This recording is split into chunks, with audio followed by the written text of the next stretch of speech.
मुज़ाकरात के नताइज तब्दील होने में कितना वक्त बाकी है?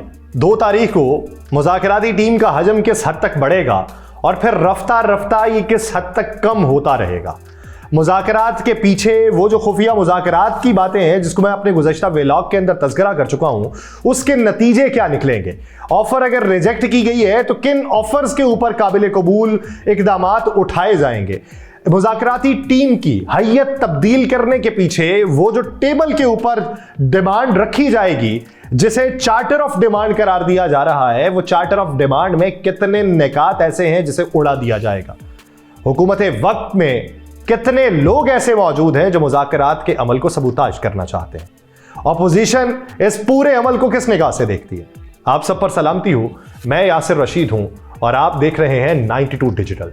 नाज़रीन, अगर किसी ने कोई सबक सीखना हो, अगर किसी ने यह जानना हो कि मुस्तकबिल में हमें यह भी दरपेश आ सकता है, अगर किसी ने यह समझना हो कि आप आज़ाद रहकर भी ताकत के महवर से बाहर हो सकते हैं, अगर कोई यह समझना चाहे कि मेरे लिए कितना वक्त सियासत में बाकी है या सियासत में रहते हुए मैं किस हद तक अपनी धौंस को जमा सकता हूं या अपनी ताकत को बढ़ा सकता हूं, तो उसके लिए एक जिंदा मिसाल पाकिस्तान मुस्लिम लीग नून के ताहियात सदर, 3 बार के वजीर आजम रहने वाले मियां मोहम्मद नवाज शरीफ की इस वक्त अमली जिंदगी है, जिनके करीबी रुफका उनके बारे में यह राय रखते हैं कि उनकी बेटी बरसरे इक्तदार है, उनके भाई मुल्क के वजीर आजम हैं, लेकिन इसके बावजूद भी ताकत उनके हाथ में नहीं है, उनके हाथ में इख्तियारात नहीं है। जैसा कि इस मुज़ाकराती अमल में आपको यह देखने को मिला होगा कि बहुत सारे लोग ये बात करते हैं कि मुज़ाकरात के जो शेड्यूल है उसमें जितने भी मुज़ाकरात के निकात होंगे उसकी मंजूरी जो है वो मियां मोहम्मद नवाज शरीफ साहब की मंजूरी से मशरूत होगी। क्यों कहा जा रहा है? इसलिए कहा जा रहा है कि उनको फिर मेन स्ट्रीम के अंदर लाया जाए। पाकिस्तान के साबिक वफाकी वजीर, सीनियर सियासतदान मोहम्मद अली दुरानी साहब, उनसे गुफ्तगू हो रही थी तो मैंने उनसे ये सवाल किया, मैंने कहा जी कि उनकी खामोशी, उन्होंने कहा कि बहुत सारे लोग ऐसे हैं जो अपनी हैसियत से ऊपर उठे हुए हैं। तो मैंने सवाल किया कि जो अपनी हैसियत से भी नीचे चले गए उनका क्या करें, उनकी खामोशी की वजूहात क्या हैं? तो उन्होंने कहा मैं इशारा समझ नहीं पाया। तो मैंने कहा कि जितने बड़े कद के मियां मोहम्मद नवाज शरीफ साहब लीडर थे, मियां मोहम्मद नवाज शरीफ साहब एक वक्त में पाकिस्तान के गेम चेंजर पॉलिटिशियन के तौर पे, इस्तारे के तौर पे इस्तेमाल होते थे, उन्हें देखा जाता था, लेकिन वक्त देखिए कि वो सारा अमल दोहराने के बाद कि वो जेलों में गए, इक्तदार बदर हुए, वापस आए, फिर वजीर आजम बनने की तगदो करने लगे, लेकिन इस सब के बीच में अब ऐसी खामोशी इख्तियार की हुई है कि अपनी सालगिरह के मौके के ऊपर भी उन्होंने ज़बान का कुफल नहीं खोला। तो उसकी वजह क्या है?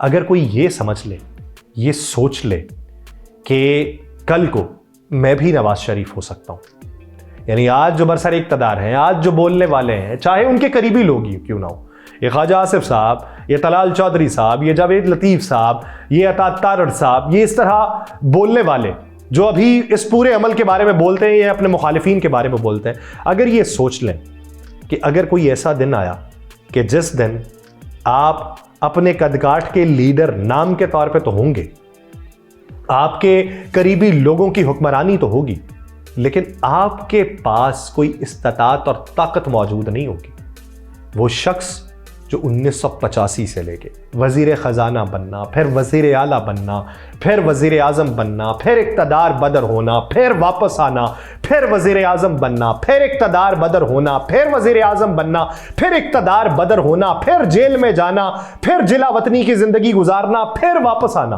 और आज आके ये खामोशी। कितने क्रेडिट्स हैं, क्रेडिट्स गिने आप ये जो तासुब की एनके से उतार के देखें, बहुत सारे क्रेडिट्स में मियां नवाज शरीफ के क्रेडिट्स में होगा।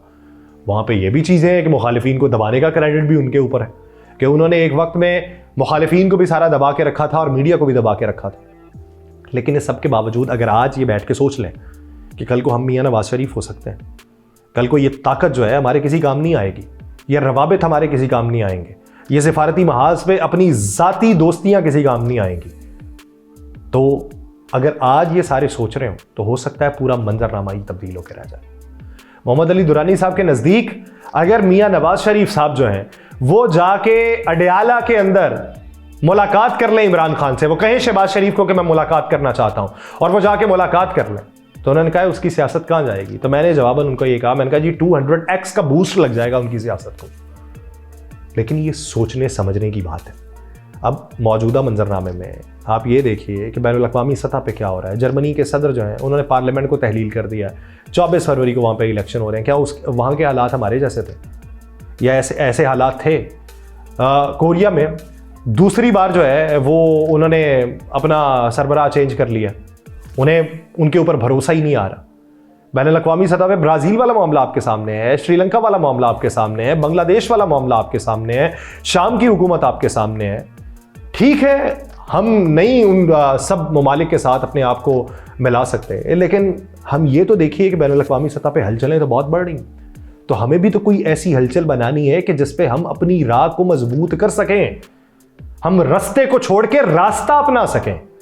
رستے تو بہت سے, کوئی بھی رستہ ہو سکتا ہے, لیکن راستہ اپنانا بڑی بات ہے. رستہ ایک پاتھ ہے, راستہ رائٹ پاتھ ہے, رستہ بیڈ پاتھ بھی ہو سکتا ہے, فیک بھی ہو سکتا ہے. تو ہمیں آگے بڑھنا ہے. تو اس پورے عمل میں سننے میں یہ ہے کہ آنے والے دنوں میں یہ جو حجم اس کا بڑھایا جا رہا ہے, یہ حجم کچھ عرصے تک تو بڑھے گا, کچھ دنوں تک بڑھے گا, کچھ میل ملاقاتوں تک بڑھے گا اس کمیٹی کا. پھر یہ آہستہ آہستہ سیکیوز ہونا شروع ہو جائے گا. لیکن اس کے معاملات جو ہیں وہ ہیٹ جو ہے وہ ڈائلوٹ ہونا شروع ہو جائے گی اور آؤٹ کم اس کا نکلنا شروع ہو جائے گا, نتائج اس کے زیادہ نکلیں گے اور یہ ساری چیزیں ایسی ہوں گی. لیکن اس سب کے بیچ میں حکومت کے اندر بھی بہت سارے لوگ ایسے موجود ہیں, اپوزیشن کے اندر بھی لوگ ایسے موجود ہیں جو یہ چاہتے ہیں کہ مذاکرات کے اس پورے عمل کو کسی نہ کسی طریقے سے اپنی جو سیاست ہے وہ بچانے کے لیے بھی کام کیا جا سکے. یعنی میں نے ایک سوال کیا, میں نے کہا جی وہ اپوزیشن جو یہ کہتی تھی کہ فارم 47 کی حکومت ہے, جو یہ کہتی تھی کہ انہوں نے ہمارے اوپر فسطائیت کا مظاہرہ کیا ہے, جو یہ کہتی ہے انہوں نے ہمارے مینڈیٹ کو چوری کیا ہے, جو کہتی ہے ہمارے کارکنان کو زد و کوب کیا ہے, جو یہ کہتی ہے کہ انہوں نے جمہوریت کی پامالی کی ہے, جو یہ کہتی ہے کہ انہوں نے آئین کے ساتھ کھلواڑ کیا ہے, جو یہ کہتی ہے کہ انہوں نے کیسز کے اوپر دباؤ ڈالا ہے, وہ اگر انہی کے ساتھ دوبارہ بات چیت کے لیے تیار ہو گئی ہے تو کیا یہ وہی بات بنے گی کہ جب پی ڈی ایم بنی تھی تو انہوں نے کہا کہ ہم نے ریاست پہ اپنی سیاست قربان کی اور سیاست تو ہم نے قربان ہوتے دیکھی بھی. تو یہ پاکستان تحریک انصاف کے ساتھ منظرنامہ بھی ایسا تو نہیں بنے گا. تو کسی نے جواب یہ دیا, انہوں نے کہا جی پاکستان تحریک انصاف کے پاس کھونے کو اس وقت کچھ نہیں, وہ عوام کو جیت چکی ہے. اب اس معاملے کے اوپر انہیں جو کچھ مل جائے وہ ان کے لیے قابل قبول.